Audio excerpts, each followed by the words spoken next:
أعوذ بالله من الشيطان الرجيم. بسم الله الرحمن الرحيم. الحمد لله الذي أنزل على عبده الكتاب ولم يجعل له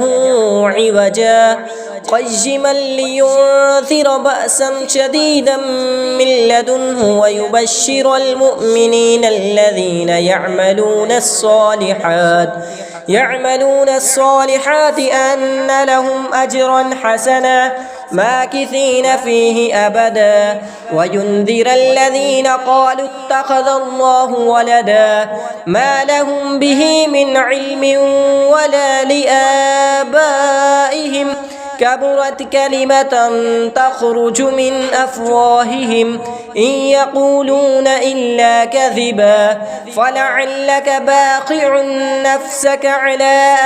آثارهم إن لم يؤمنوا بهذا الحديث أسفا إنا جعلنا ما على الأرض زينة لها لنبلوهم أيهم أحسن عملا وإنا لجاعلون ما عليها صعيدا جرزا أم حسبت أن أصحاب الكهف والرقيم كانوا من آياتنا عجبا إذ أوى الفتية إلى الكهف فقالوا ربنا آتنا من لدنك رحمة وهيئ لنا من أمرنا رشدا فضربنا على آذانهم في الكهف سنين عددا ثم بعثناهم لنعلم أي الحزبين أحصى لما لبثوا أمدا نحن نقص عليك نبأهم بالحق إنهم فتية آمنوا بربهم وزدناهم هدى وربطنا على قلوبهم إذ قاموا فقالوا ربنا رب السماوات والأرض لن ندعو من دونه إلها لقد قلنا إذا شططا هؤلاء قوم اتخذوا من دونه آلهة لولا يأتون عليهم بسلطان بين فمن أظلم ممن افترى على الله كذبا وإذ اعتزلتموهم وما يعبدون إلا الله فأووا إلى الكهف ينشر لكم ربكم من رحمته ويهيئ لكم من أمركم مرفقا وترى الشمس إذا طلعت تزاوروا عن كهفهم ذات اليمين وإذا غربت تقرضهم ذات الشمال وهم في فجوة منه ذلك من آيات الله من يهد الله فهو المهتد ومن يضلل فلن تجد له وليا مرشدا وتحسبهم أيقاظا وهم رقود ونقلبهم ذات اليمين وذات الشمال وكلبهم باسط ذراعيه بالوصيد لو اطلعت عليهم لوليت منهم فرارا ولملئت منهم رعبا وكذلك بعثناهم ليتساءلوا بينهم قال قائل منهم كم لبثتم قالوا لبثنا يوما أو بعد يوم قالوا ربكم أعلم بما لبثتم فابعثوا أحدكم بورقكم هذه إلى المدينة فلينظر أيها أزكى طعاما فليأتكم برزق منه وليتلطف ولا يشعرن بكم أحدا إنهم إن يظهروا عليكم يرجموكم أو يعيدكم في ملتهم ولن تفلحوا إذا أبدا وكذلك أعثرنا عليهم ليعلموا أن وعد الله حق وأن الساعة لا ريب فيها إذ يتنازعون بينهم أمرهم فقالوا بنوا عليهم بنيانا ربهم أعلم بهم قال الذين غلبوا على أمرهم لنتخذن عليهم مسجدا سيقولون ثلاثة رابعهم كلبهم ويقولون خمسة سادسهم كلبهم رجما بالغيب ويقولون سبعة وثامنهم كلبهم قل رب أعلم بعدتهم ما يعلمهم إلا قليل فلا تمار فيهم إلا مراء ظاهرا ولا تستفت فيهم منهم أحدا ولا تقولن لشيء إني فاعل ذلك غدا إلا أن يشاء الله واذكر ربك إذا نسيت وقل عسى أن يهديني ربي ليقرب من هذا رشدا ولبثوا في كهفهم 300 سنين وازدادوا 9 قل الله أعلم بما لبثوا له غيب السماوات والأرض أبصر به وأسمع ما لهم من دونه من ولي ولا يشرك في حكمه أحدا واتل ما أوحي إليك من كتاب ربك لا مبدل لكلماته ولن تجد من دونه ملتحدا واصبر نفسك مع الذين يدعون ربهم بالغداة والعشي يريدون وجهه ولا تعد عيناك عنهم تريد زينة الحياة الدنيا ولا تطع من أغفلنا قلبه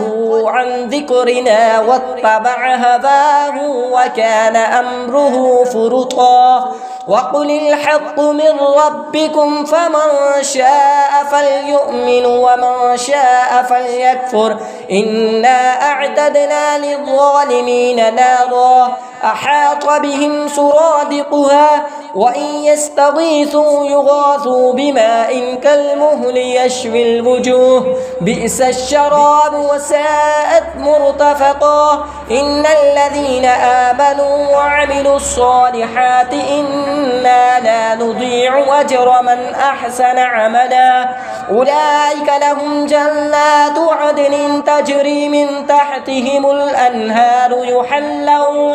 يحلون فيها من أساور من ذهب ويلبسون ثيابا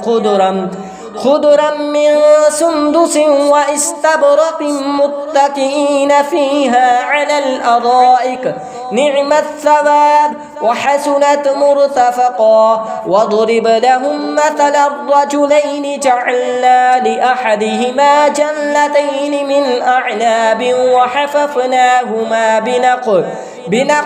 وجعلنا بينهما زرعا كلتا الجنتين آتت أكلها ولم تظلم منه شيئا وفجرنا خلالهما نهرا وكان له ثمر فقال لصاحبه وهو يحاوره أنا أكثر منك مالا وأعز نفرا ودخل جنته وهو ظالم لنفسه قال ما أظن أن تبيد هذه أبدا وما أظن الساعة قائمة ولئن رددت إلى ربي لأجدن خيرا منها منقلبا قال له صاحبه وهو يحاوره أكفرت بالذي خلقك من تراب ثم من نطفة ثم سواك رجلا لكن هو الله ربي ولا أشرك بربي أحدا ولولا إذ دخل دخلت جنتك قلت ما شاء الله لا قوة إلا بالله إن ترني أنا أقل منك مالا وولدا فعسى ربي أن يؤتيني خيرا من جنتك ويرسل عليها حسبانا من السماء فتصبح سعيدا زلقا أو يصبح ماؤها غورا فلن تستطيع له طلبا وأحيط بثمره فأصبح يقلب كفيه على ما أنفق فيها وهي خاوية على عروشها ويقول يا ليتني لم أشرك بربي أحدا ولم تكن له فئة ينصرونه من دون الله وما كان منتصرا هنالك الولاية لله الحق هو خير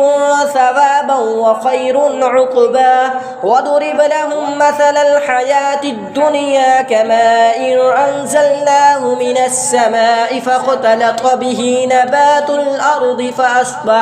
فأصبح حشيما تذروه الرياح وكان الله على كل شيء مقتدرا المال والبنون زينة الحياة الدنيا والباقيات الصالحات خير عند ربك ثوابا وخير أملا ويوم نسير الجبال وترى الأرض بارزة وحشرناهم فلم نغادر منهم أحدا وعرضوا على ربك صفا لقد جئتمونا كما خلقناكم أول مرة بل زعمتم أن لن نجعل لكم موعدا ووضع الكتاب فترى المجرمين مشفقين مما فيه ويقولون يا ويلتنا ما لهذا الكتاب لا يغادر صغيرة ولا كبيرة إلا أحصاها ووجدوا ما عملوا حاضرا ولا يظلم ربك أحدا وإذ قلنا للملائكة اسجدوا لآدم فسجدوا إلا إبليس كان من الجن ففسق عن أمر ربه أفتتخذونه وذريته أولياء من دوني وهم لكم عدو بئس للظالمين بدلا ما أشهدتهم خلق السماوات والأرض ولا خلق أنفسهم وما كنت متخذ المضلين عددا ويوم يقول نادوا شركائي الذين زعمتم فدعوهم فلم يستجيبوا لهم وجعلنا بينهم موبقا ورأى المجرمون النار فظنوا أنهم واقعوها ولم يجدوا عنها مصرفا ولقد صرفنا في هذا القرآن للناس من كل مثل وكان الإنسان أكثر شيء جدلا وما منع الناس أن يؤمنوا إذ جاءهم الهدى ويستغفروا ربهم إلا أن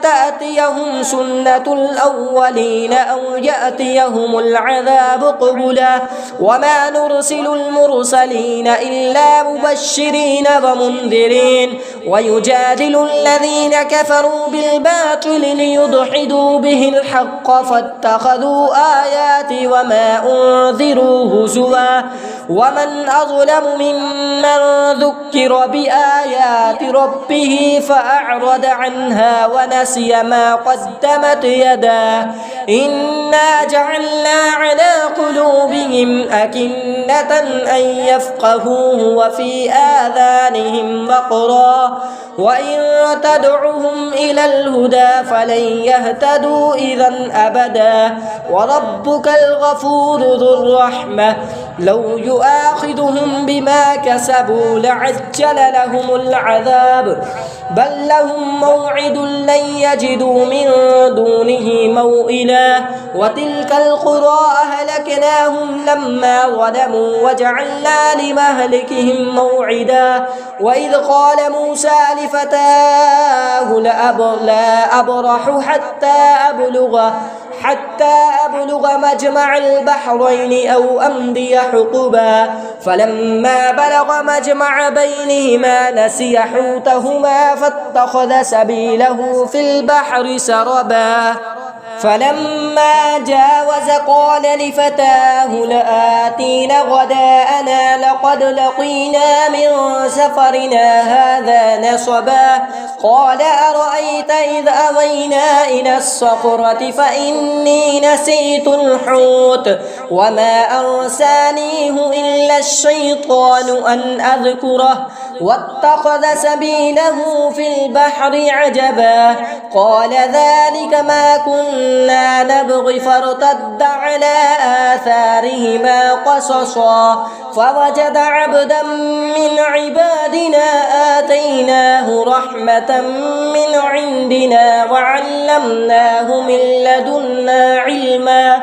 قال له موسى هل أتبعك على أن تعلمني مما علمت رشدا قال إنك لن تستطيع معي صبرا وكيف تصبر على ما لم تحط به خبرا قال ستجدني إن شاء الله صابرا ولا أعصي لك أمرا قال فإن اتبعتني فلا تسألني عن شيء حتى أحدث لك منه ذكرا فانطلقا حتى إذا ركبا في السفينة خرقها قال أخرقتها لتغرق أهلها لقد جئت شيئا إمرا قال ألم أقل إنك لن تستطيع معي صبرا قال لا تؤاخذني بما نسيت ولا ترهقني من أمري عسرا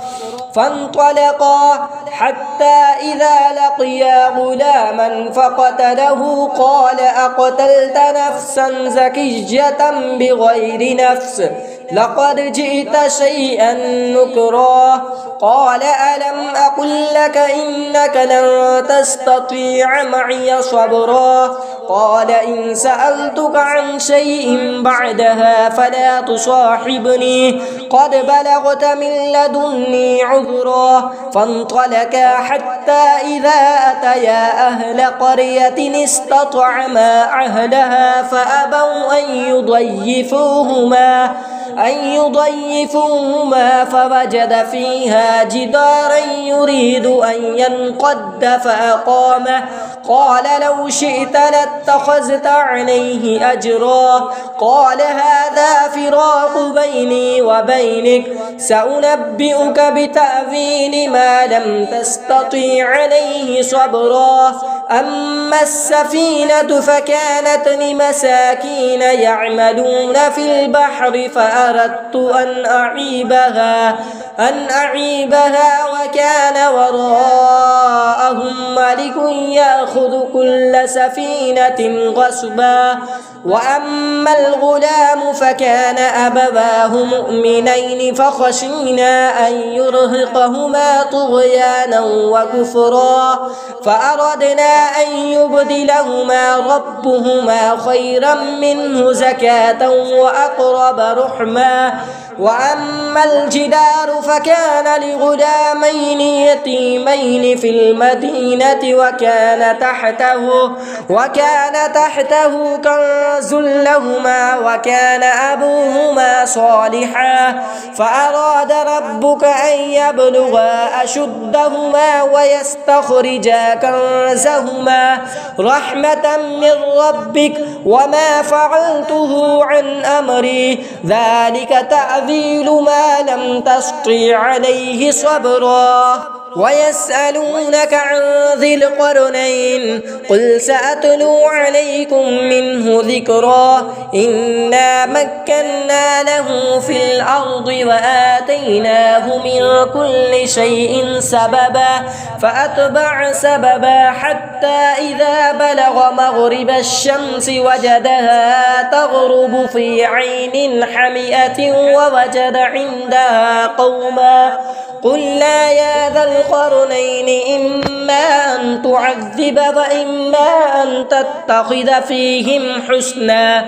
قال أما من ظلم فسوف نعذبه ثم يرد إلى ربه فيعذبه عذابا نكرا وأما من آمن وعمل صالحا فله جزاء الحسنى وسنقول له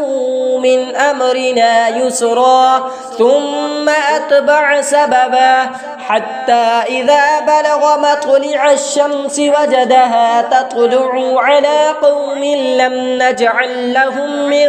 دونها سترا كذلك وقد أحطنا بما لديه خبرا ثم أتبع سببا حتى إذا بلغ بين السدين وجد من دونهما قوما لا يكادون يفقهون قولا قالوا يا ذا القرنين إن يأجوج ومأجوج مفسدون في الأرض فهل نجعل لك خرجا على